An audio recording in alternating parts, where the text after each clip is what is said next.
Sorry to drop in on you like this, Miss Lane, but I've been thinking, you know, there must be a lot of questions about me that people in the world would like to know the answers. Of course, yes. These videos are not for children. If you're a children, then piss off. Hey there, it's me, your least favorite YouTuber, the Infuso. And today, I'm here to talk to you about the day Superman died.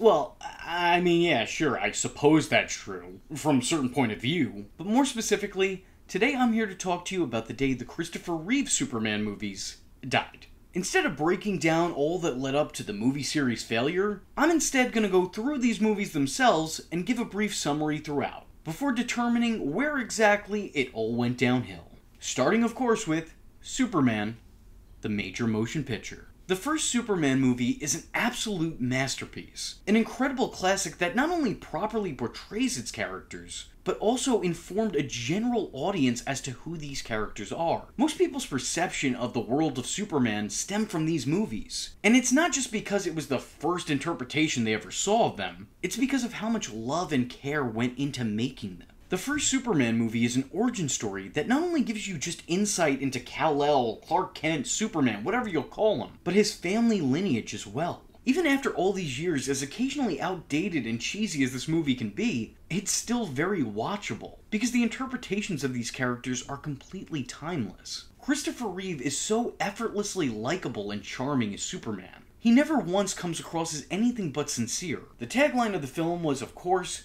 "You'll believe a man can fly." Which was true, but I believed everything this man did. He embodied Superman in such a way that it almost makes every other actor to ever portray the character seem like a cheap imitation in comparison. When most people think of Superman, it's this Superman that they're thinking of. And in this movie, Supes isn't just stopping crime. He's saving lives and helping the people. There is no problem too little for the big guy. And I think unfortunately that's something that's mostly missing in Superman writing since. This movie led to the public falling in love with the Red Blue Boy Scout. And it's not hard to see why. Yes, this movie is mostly lighthearted and goofy, but it's still very, very endearing. I hate to throw around this buzzword because it gets thrown around a lot, but the portrayal of Lois Lane is surprisingly progressive for 1978. She's not some damsel in distress. She takes no bullshit. She stands down to no one, including a guy with a gun, which, truth be told, nobody would have judged her if she did. And yet, despite her strength, she still shows human vulnerability, while never coming across as inconsistent by doing so. While Gene Hackman isn't my ideal Lex Luthor, he does put in a solid performance nonetheless. His cunning and conniving ways are on full display, and I think he makes a great antagonist. While I don't really see him as Lex Luthor, probably because of what I've seen other actors do with that character, I can completely understand why they felt the need to bring the actor back in 3 out of 4 of the major Superman outings. Superman the movie is simplistic in story, but great in the way that it tells that story. I do think the ending is a little bit lacking, and not a watch-through goes by where I don't roll my eyes watching Superman somehow reversing time by reversing the Earth's rotation. But I suppose I would take that over his random wall-building abilities that he'll get in a later movie. Yeah, apparently Superman's real kryptonite was budget cuts, but we'll get into that. Superman 2. Now this is where it gets a little bit tricky, because there are in fact multiple cuts of this movie that provide completely different experiences, and it seems to change at random intervals which in fact is allegedly canon to the series as a whole. For a while it was only the original theatrical cut, that was in part directed by Superman 1 director Richard Donner, before the project was taken over by Richard Lester. And that was the proper canon all the way up until 2006 when a director's cut was finally released. It's widely accepted that this one is the better of the two variations, and was in fact a replacement of the cut that was initially released. It was even stated that Superman Returns, which we'll get to, was actually in fact a sequel to this version of Superman 2. And if you were to go out and buy the box set of these Superman films, it's the Donner cut that comes with it. And the Lester version is nowhere to be seen. You'd actually now have to go out of your way to try to find that version of Superman 2. Which I did, and it took a little bit. But now there's a Superman 78 comic book that doesn't follow the retconned continuity, but instead the original. So yeah, good luck figuring all that out. Now, I personally can't say which viewing experience I think is the best, because I think that there are elements from both that really work. There are some scenes in the Lester cut that work way better than they do in the Donner cut. And there are some scenes in the Donner cut that work way better than they do in the Lester cut. So honestly, it's just a whole thing, and a thing for a different day. Regardless, Superman 2 went above and beyond its predecessor. It took everything that worked with 1 and made it twice as good for 2. It is overall one of the best movie sequels I think I've ever seen. And what I love about 2 is how much it plays into 1, because it ultimately feels like it forms a complete story. Together, these two movies create a full narrative. We're shown plenty of Jor-El in the first movie, and even introduced to Zod and his goons as well. This movie doesn't do the superhero movie thing, where they have each new installment become a new villain's origin story. The antagonists in this film are Lex Luthor, Zod, Ursa, and other guy, all of which were introduced in the previous installment. Their origin was already established, and their motivations are understood, so their re-inclusion to the plot feels all too natural. The sequence of events is not only plausible, but just feels right. It feels like a necessary part 2 to the already created lore. I love every version of this movie. I think they're both equally valid, and far better than anything that came after it continuity-wise. Superman 2 took the blueprint of Superman 1 and built on it. And then came Superman 3. Now, Superman 3 is where things really start to run off the rails. Just a few seconds into the movie, and it's clear that they've lost the plot. The movie is played entirely for laughs, and unfortunately, there's really not a lot of laughs to be had. It feels less like a sequel to those classic beloved films, and more like a spoof of them. They've gone full parody as they put an emphasis on comedy. And to make matters even worse, the comedy really isn't all that funny. When your movie makes Richard Pryor look like he's not a comedian, you have made a great error somewhere along the way. Past that, there's a hyper-focus that's put on computers, which just isn't something necessarily needed in a Superman film. Unless you're using Brainiac, there is no reason your Superman movie should continually acknowledge technology. Having your climactic battle be between Superman and a supercomputer is lame now, but it was even lame back then. And audiences knew it. The creators of this movie also should have known it. I think this is probably one of my least favorite from the entire bunch, because there's a very clear dismissal of what made the first two movies so great. Margot Kidder is reduced to just a cameo. She says hi and bye, and then she's done with. Perry White and Jimmy Olsen get more screen time than her, but even in saying that, not that much. They're basically glorified cameos as well, but, you know, at least they're glorified. This is also the first Superman movie to completely neglect Lex Luthor, as Gene Hackman refused to participate in this outing. Just goes to show me how smart Gene Hackman is. In his place is a very obvious replacement who only exists because, well, Gene Hackman didn't show up to set. The character of Ross Webster, a character who, unsurprisingly, did not exist before this movie. He's accompanied by his entourage of his sister, his love interest, and Richard Pryor eventually. And it's not just the focus on technology that makes this whole thing feel less human. The story is campy and convoluted. Computers and coffee. That's it. That's the premise. That's the plot. The movie is the first of the series to feel very inauthentic. It not only feels incredibly detached from the previous movies, but a lot of the time it feels entirely detached from itself. Pryor's plot takes precedent, and Superman almost feels like an afterthought in his own movie. The two tales hardly intersect, and when they do, you wish they didn't. It's like someone took two separate movies and then threw them together in a blender. I think separately these two plots could have made for decent movies, but when put together they just don't gel. Despite this, I will say Superman's return to Smallville is kinda sweet. And it does feel like a proper follow-up to the brief bit we saw in the first movie. Him rekindling his romance with Lana is surprisingly heartfelt, and it's the one redeeming factor that this movie has to offer. But everything outside of that completely confuses what made audiences love both the character and the franchise. Supergirl. Look, I mean this, no hyperbole here. This has to be the most insulting excuse of a Superman movie ever made. It's attempting to be Superman, but for girls, and in doing so, greatly misunderstanding what that means. The main villain is this woman, and her sole motivation is how much she wants to bang this dude. Not kidding. But that dude then falls in love with Supergirl. So now this woman wants to end Supergirl. So the whole plot of the Supergirl movie is basically...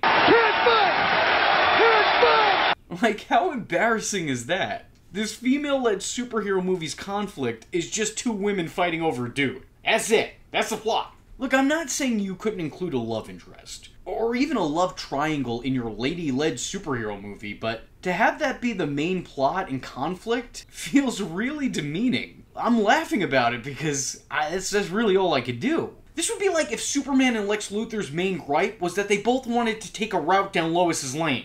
There should be bigger things at stake here, you know? There should be more at play. Supergirl is a really cheesy attempt at a spin-off of something successful. I mean, they pull out all the lazy spin-off stops here.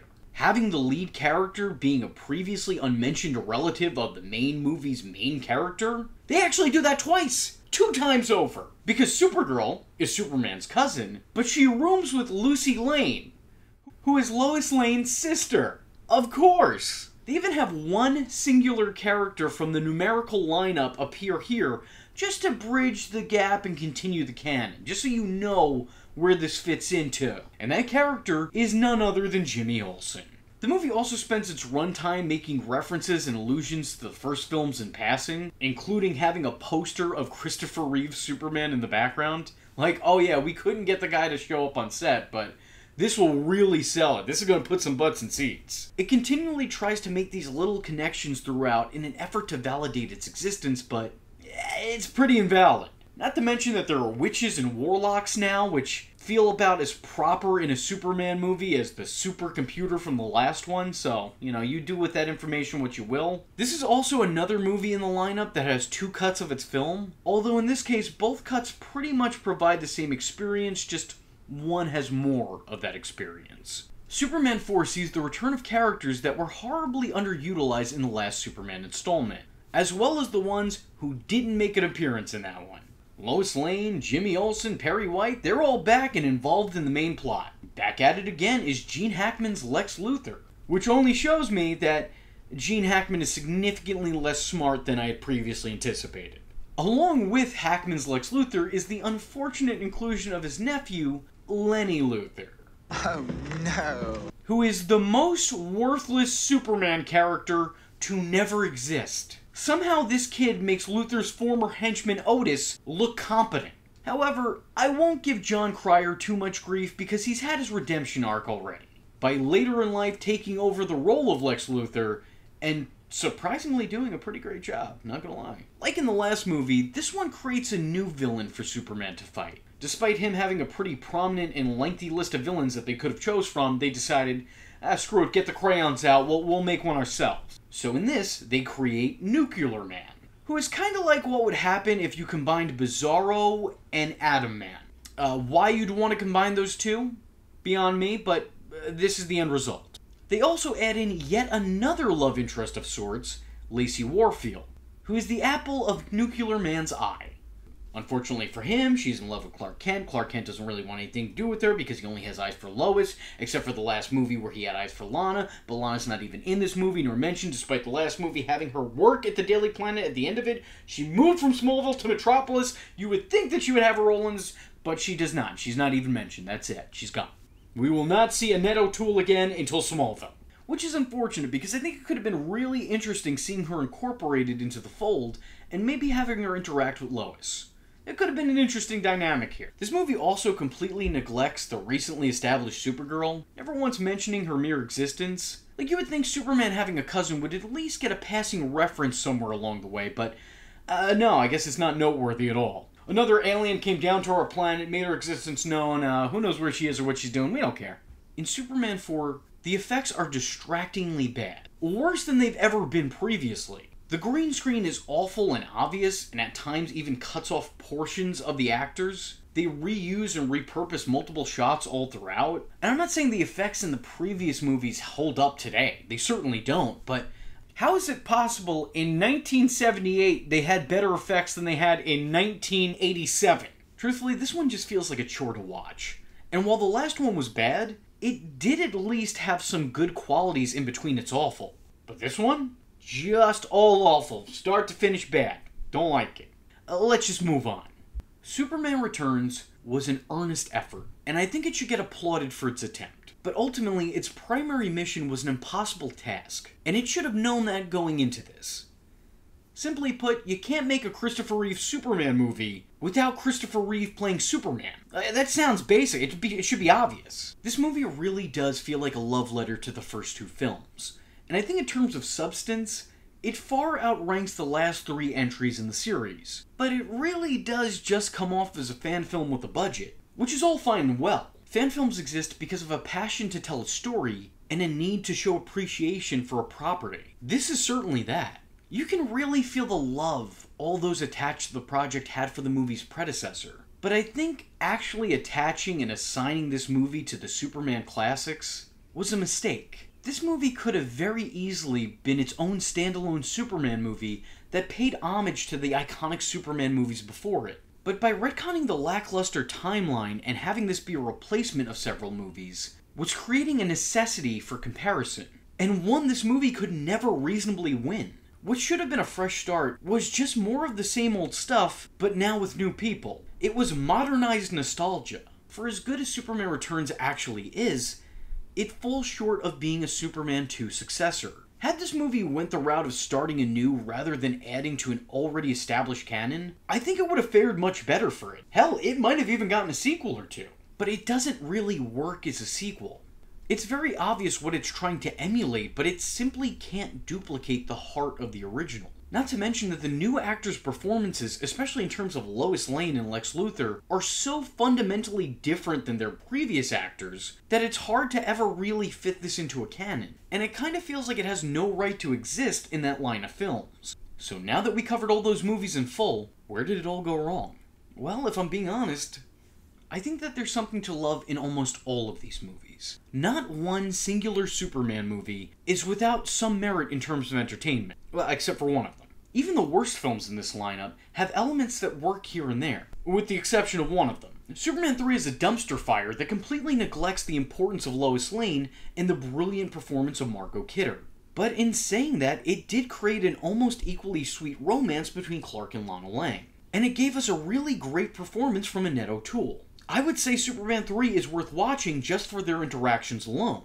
Supergirl is worth the watch for all of its absurdity. Helen Slater, I think, really makes the most of her scenes. I also like the way the movie showcases her as a fish out of water, learning about the new world around her. It's very pleasant and whimsical, aside from the time or two where it gets a little too gross and real. Watching her fall in love with the planet is actually very sweet and is the highlight of the film for me. I would watch it again just for that. Superman Returns is a valiant effort in trying to recreate what had already been destroyed. You can tell that its heart is in the right place, but its head was off somewhere else. There are really good performances throughout, and I think it's worth checking out. I don't believe it deserves the hate or overall cold shoulder that the movie-going audiences gave it, but at the same time, I can see where that's coming from. Still, nonetheless, I think it's a good standalone product if you watch it as its own thing. And Superman 4, no, nothing, don't watch it. I am actually infuriated that for years people said Batman and Robin was the worst superhero movie ever made when Superman 4 The Quest for Peace existed. Why didn't anybody talk more about that? I mean, I know why they didn't talk more about that. I hope nobody talks more about that, but still, Batman and Robin, significantly more entertaining than The Quest for Peace. I take that movie over that one any day. Cannot talk bad enough about it. I think it's obvious to almost everyone that this particular series really should have ended at 2. I feel that the first two Superman movies, no matter what cut of 2 you're watching, are the creative rise and life of the series, with the next two Superman entries being its demise and death. Superman Returns was a tribute to its legacy, and Supergirl was its next of kin.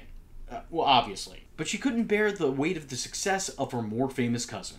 The Christopher Reeve Superman series died after Superman 2. As a matter of fact, I would say the making of Superman 2 was where the series really just put itself into a kryptonite casket. Now, for everything I've said about these movies here in this video, I still have a whole lot more to say. There's only so much focus I could put on particular things when I'm talking about these movies as a collective, rather than focusing on them individually. So if you like this video and would be interested in hearing a Superman retrospective, let me know in the comment section below by saying, "What has chewing gum got to do with the secrets of the universe?"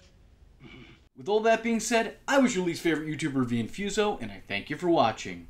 Hope to see you in the next one. I am vengeance. I am the night, and that was Infuso. Just remember, if you're not tuning in, then you're missing out.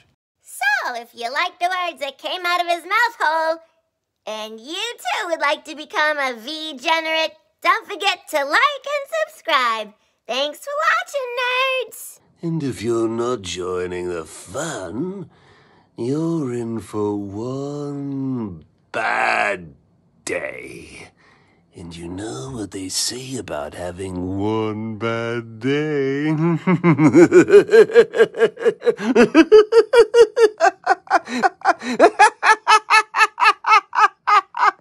Catch him next time. Same bat time. Same bat channel. Bye.